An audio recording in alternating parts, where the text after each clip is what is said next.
ဗိဓကသုံးပုံအာကုံဆောင်နိုင်တယ်ဆိုဒီမှာရိုးရိုးဆောင်နိုင်တာမဟုတ်ဘူးနော်သူများနေလို့စားလို့သမီးတို့ကလွတ်ကျက်တာမကောင်းဘူးလို့ဆရာပြောနေတယ်အဲ့ကိုတော်ကြီးတော့ဘာလို့ချီကျူးနေလဲအလွတ်ကျက်တတ်တဲ့ဉာဏ်နဲ့ရှိတာမဟုတ်ဘူးနော်ကျက်တယ်လို့မေးအလွတ်ကျက်တယ်ဆိုတာဗိဓကသုံးပုံစာအုပ်တွေကစာမျက်နှာပေါင်းလည်းအများကြီးမေးတဲ့စာတော့ကိုတော့မေးခြင်းတဲ့အပိုက်ကိုကောက်မေးတာနော်ဘယ်အပိုက်ကိုမေးမယ်လဲကြိုပြောတာမဟုတ်ဘူးဟေးဘယ်အုပ်ကဘယ်အုပ်ကဘယ်အထက်ကဘယ်ဝက်ကဘယ်ဟာကိုရွတ်ပြသန်းဆိုရင်တော်ရွတ်ပြတယ်ဆရာတော်ကြီးရဲ့စွမ်းရင်ကအဲ့လိုရွတ်ပြနိုင်စွမ်းနေမဟုတ်ဘူးအဲ့ဒီမှာရေးရတာဗာမှားနေတယ်အဲ့ဒီအချက်ကဖြစ်တဲ့နာဘာတကယ်အမှန်ကဘာဖြစ်နိုင်ပါတယ်အဲ့ဒီလိုဝေဖန်ထောက်ပြနိုင်တဲ့စွမ်းရင်မှာသူ့မှာရှိတာ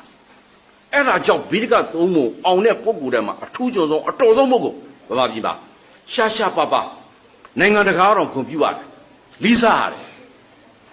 ရုရှားနိုင်ငံဆိုဆရာတော်ကြီးကိုလေးစားလို့ကြည်လုံးကားကြီးပေးတယ်ဆရာတော်ကြီးကညင်းတယ်ဘုန်းကြီးကြည်လုံးကားလို့လားလို့ပါဘူးဘယ်သူကပြစ်မှာမဟုတ်လို့လဲဆရာတော်ကြီးကကြည်လုံးကားကြီးကိုပြန်စွန့်တယ်မယူဘူးမင်းတို့ကြည်လုံးကားငါဘာလုပ်ရမှာလဲဆရာတော်ကြီးကအဲ့လိုစိတ်ဓာတ်နော်သူရသမျှအကုန်လုံးလည်းပြန်ပြီးတော့ကြောင်းနေအကုန်လှူတယ်ဆရာတော်ကြီးကကြည့်လိုက်လို့ရှိရင်အမြဲတမ်းသူ့ရဲ့အခန်းလေးထဲမှာအမြဲတမ်းသူကစာဆိုရင်ဒီလိုလေးလုပ်တယ်စာအုပ်သူကရွတ်နေရင်သူကဒီလိုလေးသူကတစ်ခါတည်းလေးစာရွတ်နေလို့ရှိရင်သူ့စာအုပ်ထဲမှာဖတ်ဖူးတာပါသူ့ပေါ်မှာယုံထားတဲ့သင်္ကန်းတွေပါလေသူက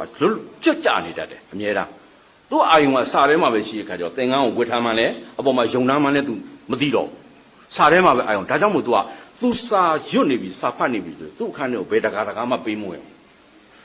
င်လိုက်တဲ့အခါမှာသူ့ရဲ့အသွင်သဏ္ဍာန်ကိုမြင်သွားရင်တကာမှသည်အကြည်ညိုစိတ်ပြတ်သွားမှကြောက်တယ်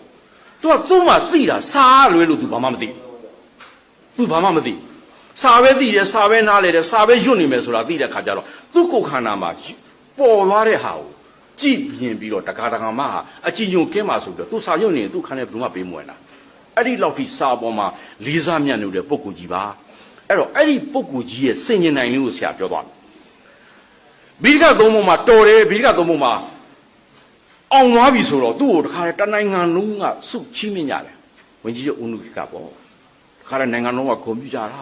ပြုလိုက်ကြတာတခါတည်းကဘာအေးဖះမှာနော်ကဘာအေးဖះမှာကဲဝဲချီပြီးကျင်းပါတယ်နိုင်ငံတကာလည်းစုတွေပေးနိုင်ငံတကာဝတ္ထုတွေကဆရာတော်ကြီးကအကုန်ပြန်လှူတယ်ဘာမှလည်းမရှိဘူးနော်အဲ့ဒီတော့တကယ်တမ်းပြောရရင်ဗိဓကသုံးပုံမှာစာလဲအလွန်တတ်တဲ့ပုဂ္ဂိုလ်တနိုင်ငံလုံးကလည်းကြီးညိုနေတဲ့ဘဲကိုသွားအကုန်လုံးလူတွေကလမ်းပေါ်မှာတခါတည်းမှုမောက်ချပြီးတော့ကြော့နေတဲ့ဆရာတော်ကြီးဟာသူ့ကျောင်းမင်းကုန်းစကိုင်းတောင်ကြီးကသူ့ကျောင်းကိုသူပြန်ရောက်ပါတယ်ပြန်ရောက်ပြီးတော့တနေ့တော့ဆရာတော်ကြီးက